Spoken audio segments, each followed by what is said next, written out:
While Putin dreams of empire on Ukrainian soil, he hasn't realized he's lost his real empire at sea. For the Kremlin, the Baltic Sea isn't just water, it's Russia's economic lifeline. More than 80% of Russian oil exports pass through this sea. Today, NATO has its fingers on that lifeline. Scandinavia has launched the greatest strategic encirclement in history. On one side, megatunnels pierce the seabed. On the other, missiles lock onto Moscow. This iron ring is turning the port of St. Petersburg into a prisoner on an inland lake. This is the story of how concrete and steel are strangling an empire. Let's start beneath the surface. As Russia became bogged down in Ukraine, it shifted the war to the depths of the Baltic Sea using asymmetric methods. Old tankers, the Shadow Fleet, uninsured, unmaintained, lost to international tracking systems, began roaming Baltic waters like ghosts. Alongside them, Russian intelligence ships. Moscow's tactic was insidious. Threaten undersea fiber optic cables, data lines, and energy pipelines. Force the West to the negotiating table through energy and communications blackmail. Russia's ability to sabotage undersea infrastructure set off red alarms at NATO headquarters. But the Scandinavian capitals, Helsinki and Stockholm, didn't just respond by sending ships or increasing patrols. They embarked on an engineering move that would completely change the rules of the game. The Helsinki government put shocking projects on the table. The goal? Physically connect the Scandinavian peninsula to the European mainland with concrete and steel. At the heart of this plan is a massive railway tunnel project under the Baltic Sea between Helsinki and Tallinn, the capital of Estonia. This isn't a simple transportation investment or metro line between two cities. This is a geostrategic move that logistically removes Finland from being an island and integrates it directly into Central Europe's railway network. Once completed, military and commercial cargo loaded in Finland will flow to the heart of Europe without ever surfacing, avoiding the threat of Russian warships or missiles. This is a bypass operation that completely nullifies Russia's naval blockade threat.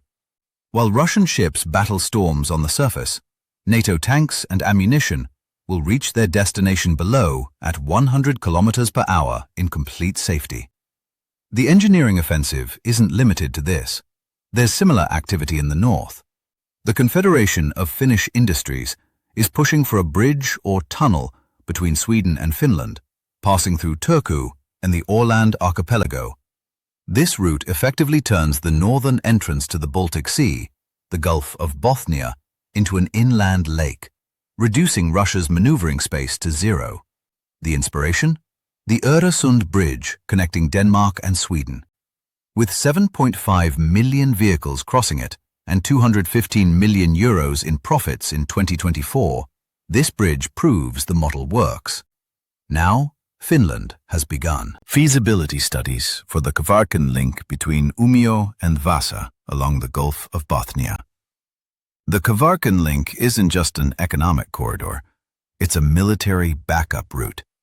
In the event of conflict, even if southern sea lanes are threatened by Russian missiles, NATO could transport ammunition arriving at Norwegian ports to the Finnish front, and from there to the Russian border within hours via this northern route.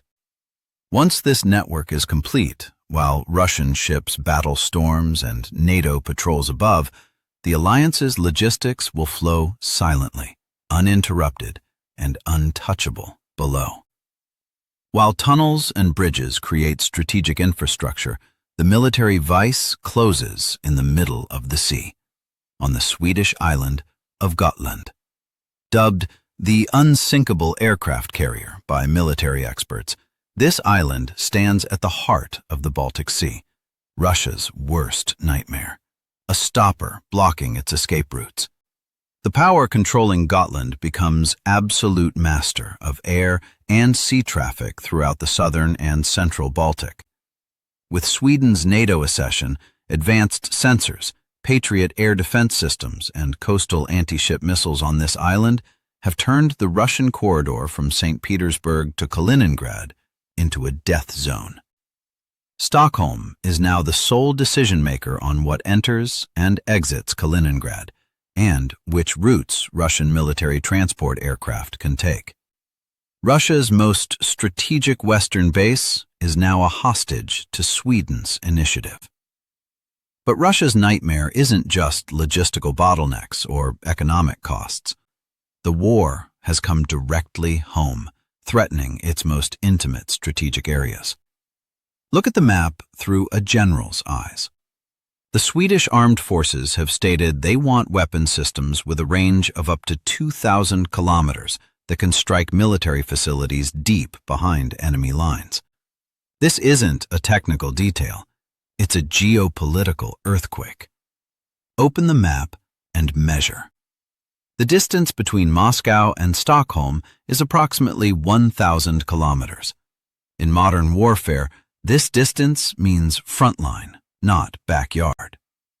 When Swedish Defense Minister Paul Jonsson says, "We must create a stronger deterrent," he's actually saying, if necessary, we will strike Moscow in its bed. This fundamentally changes Russia's security perception. The Scandinavian buffer zone that hid behind neutrality throughout the Cold War is now positioned like a high-tech spearhead aimed at Russia's heart. Military headquarters in St. Petersburg, air bases in Novgorod, strategic missile silos outside Moscow, all are now within range of NATO's conventional missiles. The illusion of the safe zone on Russia's western flank has vanished. There is nowhere safe for Russia. The geography of war has reached Moscow's doorstep. And these developments lead to catastrophe far greater than tactical defeat: grand strategic encirclement. Russia is now completely surrounded by 8 NATO countries in the Baltic Sea. The Kremlin's response, re-establishing the Leningrad military district after years, isn't a show of strength. It's an official admission of helplessness, a defensive reflex, a state of panic. This northern wall, spearheaded by Finland, reduces Russia's strategic depth in the west to zero. Russian military strategists now code the Baltic and Arctic theaters, once viewed as separate, as adjacent and lost areas. This Scandinavian move is strangling Russia not only militarily, but also economically. Since Peter the Great, the port of St. Petersburg has been Russia's window to Europe, its gateway to modernization. Now it's turning into a local pier on the shore of a lake controlled by NATO, a useless pile of concrete that's lost its strategic value. Every ship, every oil tanker, every submarine leaving this port is subject to NATO approval. While Putin wanted to preserve the empire's legacy, he turned it into a prison cell with his own hands. Russia's gateway to the west is now nothing more than a wall covered in concrete. With doors closed in the Baltic, trade routes cut off, unable to breathe, the Kremlin has helplessly turned its gaze northward, toward the ice, toward the Arctic Ocean, its last exit. But things aren't going according to Putin's plan there either. The Maritime Doctrine, signed in July 2022, and Foreign Policy Doctrine of March 2023 were clear documents of Russia's efforts to militarize the Arctic and search for Plan B. Putin wants to break the influence of unfriendly states in the Arctic and monopolize energy resources. He envisioned the Northern Sea Route as Russia's future Suez Canal. If the Baltic is closed, we'll go north. Made sense on paper, but Finland and Sweden's NATO accession fundamentally wrecked Russia's northern strategy. The bitter truth? Russian military planners can no longer separate the Baltic and Arctic fronts. The two vast theaters have merged. Russia is surrounded on both. Once, freezing cold and ice were Russia's natural defenses. Now NATO's high-tech icebreakers, satellite networks, and Arctic combat units have turned this natural barrier into a trap. The further north Russia retreats, the deeper it's driven into a colder, more isolated dead end. The gravity of strategic collapse peaks on the Kola Peninsula, home to Russia's northern fleet and heart of its nuclear deterrent. Moscow considered this an untouchable fortress, the bastion region, the last insurance policy for nuclear apocalypse. But Scandinavia's new logistics networks and NATO's technological presence have turned this fortress transparent. On January 14, 2025, NATO announced the Baltic Sentinel system to protect and monitor critical infrastructure. This isn't just passive defense. It's a massive surveillance tower that tracks, listens to, and records Russia's movements in the Arctic in real time. The moment Russian nuclear submarines start their engines in port, their acoustic signatures are detected, classified, and marked as targets in NATO's data network. The most important element of nuclear deterrence is invisibility. If NATO knows where Russian submarines are, those submarines aren't a threat. They're floating metal coffins. Russia's invisibility cloak has been torn. Its greatest power, secrecy, is gone. Isolated, completely surrounded, economically cornered, Russia was forced to open Arctic doors to China as a last resort, perhaps making the greatest geopolitical concession in its history. Russia's new foreign policy doctrine invites Arctic-adjacent states, i.e. China, that pursue constructive policy to the region. This isn't a victory strategy. It's a bitter document of surrender. The Kremlin, which declared the Arctic is Russian for centuries, is now forced to share its sovereignty. Putin is seeking refuge with the Dragon of the East to break the West's encirclement. But this comes at a heavy price. Russia may still play the role of great power on stage, but behind the scenes, it's becoming China's raw material depot, cheap fuel station, and junior partner. China isn't coming to rescue Russia. It's coming to seize Arctic resources by exploiting Russia's weakness. This is the moment when the Russian imperial dream collapses diplomatically and economically, giving way to dependency.